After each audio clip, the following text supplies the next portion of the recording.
Good morning, सुप्रभात, केम छो, सलाम। उम्मीद है आप सब लोग बेहतर होंगे, अपना ध्यान रख रहे होंगे।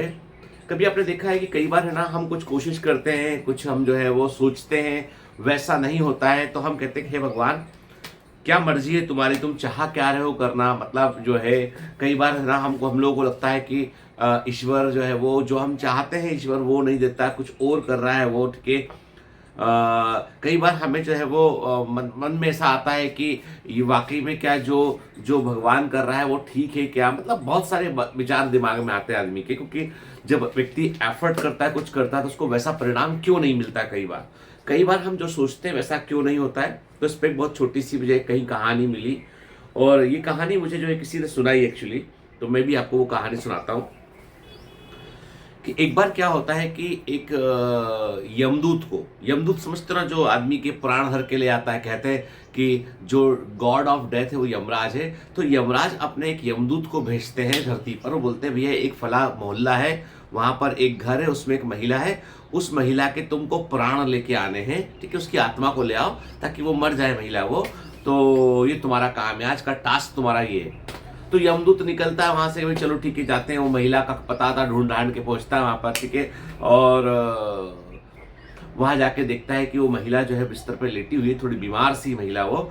और आसपास तीन छोटी बच्चियां खेल रही है। एक बच्ची जो है वो हार्डली 5 या 6 साल की होगी, दूसरी बच्ची 4 साल की होगी, तीसरी बच्ची 2 साल की होगी। तीन छोटी बच्चियां वहां पे खेल रही हैं। माँ बीमार है और उसके हस्बैंड की डेथ पहले ही हो चुकी है उसके। मतलब उन बच्चों के पिताजी नहीं है, घर में कोई बड़ा नहीं है, सिर्फ अकेली वो महिला वहां पर है और तीन छोटी बच्चियां हैं।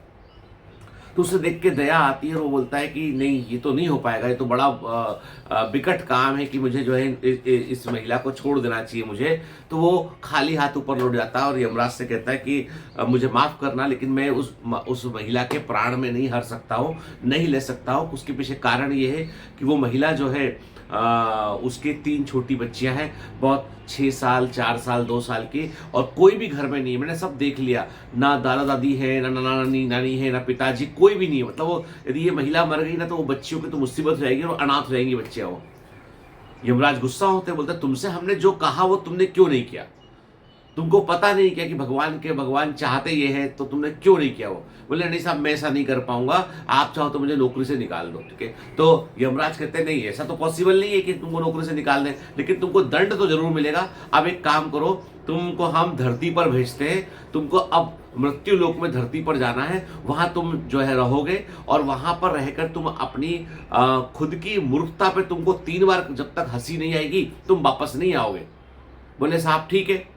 तो देवदूत को मिल जाता है श्राप, और वो आ जाता है कहां पर, वो आ जाता है जो है वो अपना धरती पर आ जाता है। धरती पर जब पहुंचता है वो, उसकी लैंडिंग जब होती है, तो वो अब उसको तो पता नहीं यहाँ का नियम कानून क्या है। तो बेचारा जो है ना, वो अपना जो है उसको, चूंकि गरीब टाइप के कपड़े पहना के, फटे टूटे कपड़े पहना के, किसी गली में किसी किनारे पर वो बेचारा ठिठुर रहा होता है। ठंड के दिन होते हैं उस समय।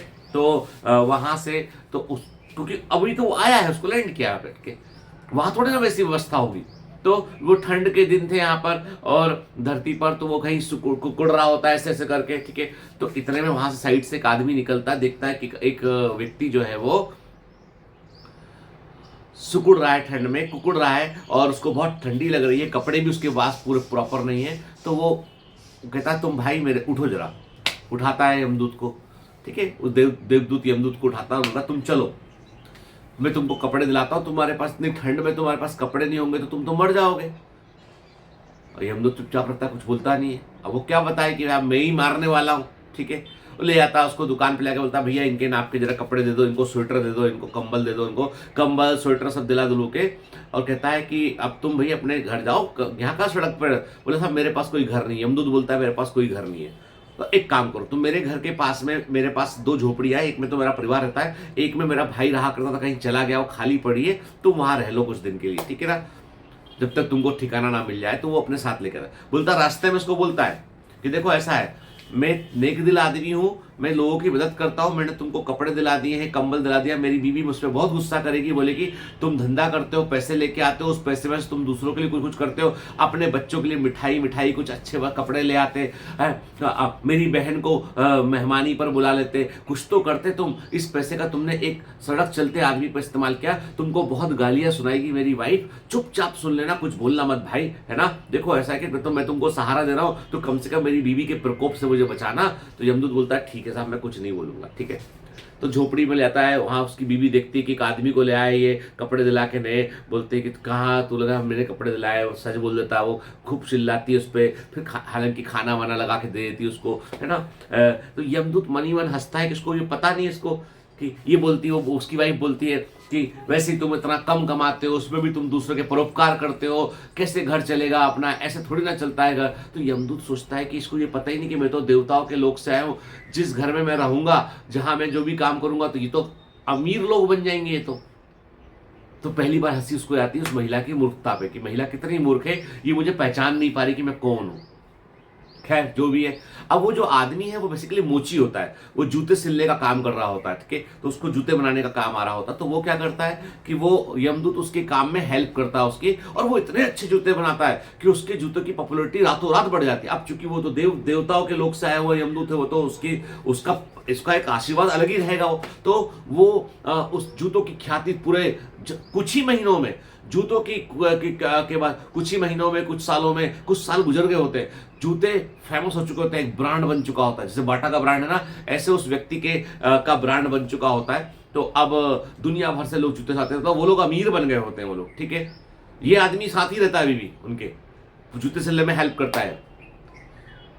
तो वो बोलता है, मुझी बोलता है कि यार तुम तो गजब आदमी, तुमसे तुम मेरे घर में आओ ना, मेरी पूरी किस्मत बदल गई है, हम लोग संपन्न हो गए हैं, अब मेरी बीबी झगड़ा वगड़ा नहीं करती। तो कुछ नहीं बोलता, ठीक है, बोलता है ठीक है। तो अब फिर एक दिन क्या होता है, एक दिन उसके यहाँ पर जो है वो मतलब इतना पॉपुलर रहता है कि राजा महाराजा के जूते भी, जो सम्राट होते हैं वहां के, उनके जूते भी वहीं बन रहे होते हैं। एक दिन जो है सम्राट के यहाँ से दो लोग आते हैं, एक बढ़िया अलग सा चमड़ा लेके आते हैं, बोलते हैं साहब कि ये चमड़ा बहुत रेयर है, बहुत मुश्किल से मिलता है, इस चमड़े से राजा के जूते बनाना है, चमड़ा थोड़ा कम है, तुमको मैनेज करना और इससे तुमको राजा के जूते बनाना, राजा की इच्छा है ये। और देख एक बात ध्यान रखना, चप्पल मत बना देना। चप्पल हमारे यहाँ पे जब राजा मर जाता है तो उसको मरघट लाते समय चप्पल पहनाते हैं, तो भूल कर भी चप्पल मत बनाना, जूते बनाना। हमारे सम्राट जो है वो हमेशा जीवित रहे, हम तो ये ईश्वर से प्रार्थना करते हैं। तो सम्राट के लिए जूते बनाना, चप्पल नहीं बनाना। लेदर काम है, चमड़ा काम है, पर मैनेज कर लेना। तो ठीक है साहब, है ना। अब यमदूत जो है जब उस पर काम करना शुरू करता है तो वो चप्पल बनाता है, वो ठीक है, वो चप्पल बनाता है। और ये जब मोची लौट के आता है बाहर से, देखता है कि इसने राजा के लिए चप्पल बना दी, तो बहुत गुस्सा होता है, डंडा उठाता है, पिटाई लगाता है, मतलब पागल है क्या, फांसी पर टांग देगा वो, तुम क्या राजा के मरने की दुआ कर रहे हो, अभी हाल कोई देख लेगा तो अपन सब टंग जाएंगे, वापस खोलो इसको, खत्म करो इसको, जूते में कन्वर्ट करो, भाई ऐसा मत करो, ये तुम मरवा रहे हो सबको, पूरे परिवार बर्बाद हो जाएगा। वो यमदूत कुछ नहीं बोलता है। इतने में ये बात चल रही होती है, इतने में राजा के वहां से दो लोग दौड़ते हुए आते, हाँफते हुए आते, बोलते वो जो कल तुमको चमड़ा दिया था, तुमने उससे जूते तो नहीं बना दिए ना।